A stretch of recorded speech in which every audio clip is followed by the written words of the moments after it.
Assalamualaikum warahmatullahi wabarakatuh. Senang bisa berjumpa kembali dengan kalian. Semoga kalian tidak bosan berjumpa dengan saya. Nah, bagaimana kabar kalian hari ini? Apakah ada yang sehat atau ada yang kurang sehat? Tetapi semoga semua tetap berada di dalam lindungan Tuhan dan selalu tetap sehat walafiat. Kembali saya ingatkan untuk tetap jaga imunitas diri dan ikuti imbauan pemerintah untuk tetap stay at home ya. Nah, pada pertemuan kedua kita kali ini, kita akan membahas mengenai materi identitas diri. Sebelum itu, alangkah baiknya kita berdoa sesuai dengan agama dan keyakinan kita masing-masing. Berdoa mulai. Berdoa selesai. Seperti biasa, sebelum melanjutkan materi, saya akan menjelaskan indikator-indikator yang harus dipenuhi dalam materi ini. Yang pertama yaitu mengamati informasi yang ada di dalam kartu identitas. Yang kedua yaitu melengkapi biodata yang ada di dalam identitas diri. Yang ketiga yaitu menyimak dialog mengenai identitas diri seseorang. Yang keempat yaitu mampu menulis kata bilangan bulat. Yang kelima yaitu mengetahui kata depan di, ke, dan dari. Dan yang terakhir yaitu mengetahui kata tanya kemana, di mana, dan dari mana. Seperti biasa, ada kosakata-kosakata yang sering muncul di dalam materi ini yang sebaiknya kita pelajari dan pahami apa makna atau arti dari kosakata tersebut. Yang pertama yaitu ada kartu, perpustakaan, usia, alamat, kelas, anggota, formulir, pinjam, ekstrakurikuler, sanggar, klub, musik, tari, lukis, dan olahraga. Kata-kata tersebut nantinya akan sering muncul dan sering digunakan di dalam materi ini, sehingga kalian harus memahami dengan benar apa makna dan arti serta kegunaan dari kosakata-kosakata tersebut.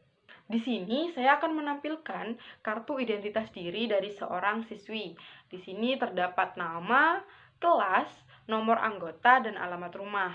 Kalian bisa memahami, membaca, dan menyimak dengan seksama agar kalian dapat menjawab pertanyaan yang nantinya akan saya berikan.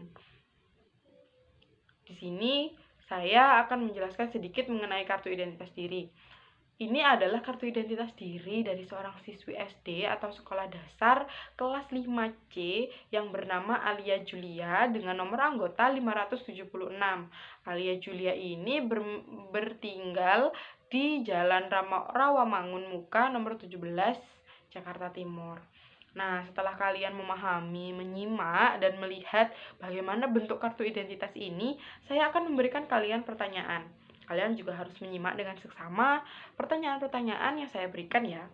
Nah, pertanyaan yang pertama yaitu di mana Alia bersekolah? Yang kedua yaitu Alia kelas berapa sih sebenarnya? Yang ketiga, di mana rumah Alia? Dan yang terakhir, apa fungsi kartu ini? Jika kalian menyimak dengan seksama, kalian pasti bisa menjawab pertanyaan-pertanyaan yang baru saja saya berikan. Nah, untuk membuat kartu identitas, kalian memerlukan juga mempelajari mengenai kata-kata bilangan bulat. Di sini saya akan menampilkan kata bilangan bulat dari 0 hingga 101, sehingga kalian dapat memahami bagaimana penulisan dan bagaimana pengucapan dari kalimat atau bilangan-bilangan bulat tersebut. Selain bilangan bulat, ada loh hal yang penting sekali untuk dipelajari, yaitu kata depan di, ke, dan dari. Nah, kata depan di digunakan untuk menanyakan atau menyatakan tempat berada. Contoh, kalian bisa menggunakan kalimat Dio tinggal di Bandung atau buku Alia ada di lemari. Nah, di tersebut berfungsi untuk menunjukkan keberadaan suatu benda atau orang. Nah, selanjutnya yang kedua yaitu adalah kata ke. Kata depan ke digunakan untuk menyatakan tempat tujuan. Contohnya, ibu pergi ke Bogor atau adik masuk ke dalam kamar. Nah, sedangkan kata depan yang ketiga yaitu kata dari. Kata dari digunakan untuk menyatakan asal tempat. Nah, contohnya, Tono berasal dari Jawa Tengah atau Ami pulang dari kantor. Selain kata-kata tersebut, kata depan tersebut, terdapat juga kata tanya yang saling melengkapi dengan kata depan tersebut, yaitu ada kata tanya di mana, kemana, dan dari mana.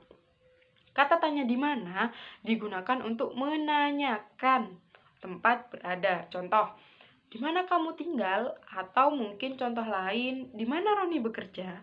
Dari pertanyaan tersebut, kita bisa menjawab tempat keberadaan dari yang sudah ditanyakan. Contohnya yang pertama tadi, di mana kamu tinggal? Kalian bisa menjawab, saya tinggal di Solo atau saya tinggal di Banyuwangi. Nah, untuk contoh yang kedua yaitu kalimat tanya kemana. Kalimat tanya kemana ini digunakan untuk menanyakan tempat tujuan. Contohnya, kemana kamu pergi? Atau contoh lain, kemana kamu kirim paket? Nah, dari contoh yang pertama kita bisa menjawab, saya pergi ke taman atau saya pergi ke perpustakaan. Nah, sedangkan contoh yang terakhir yaitu ada kata tanya dari mana yang digunakan untuk menanyakan asal tempat. Contoh, dari mana kamu kemarin sore? Atau dari mana ibumu pergi? Nah, dari pertanyaan yang pertama kita bisa menjawab, kemarin sore saya dari rumah sakit untuk menjenguk kakek. Atau kemarin sore saya dari menemani ibu belanja di pasar. Nah, dari penjelasan-penjelasan yang saya berikan, saya ingin kalian membuat video dengan teman sebangku kalian mengenai percakapan dan identitas diri. Kalian bisa menanyakan hal-hal dengan kata tanya dan kata depan yang sudah saya berikan contohnya tersebut. Video tersebut dapat kalian kirimkan kepada saya dan nanti saya akan memberi evaluasi kepada kalian. Nah, sekian pelajaran dari saya hari ini. Mohon maaf apabila terdapat kata atau kesalahan. Semoga kalian tidak bosan bertemu saya. Wassalamualaikum warahmatullahi wabarakatuh. Selamat berjumpa pada pertemuan berikutnya dan jangan lupa untuk mengerjakan tugas yang telah saya berikan.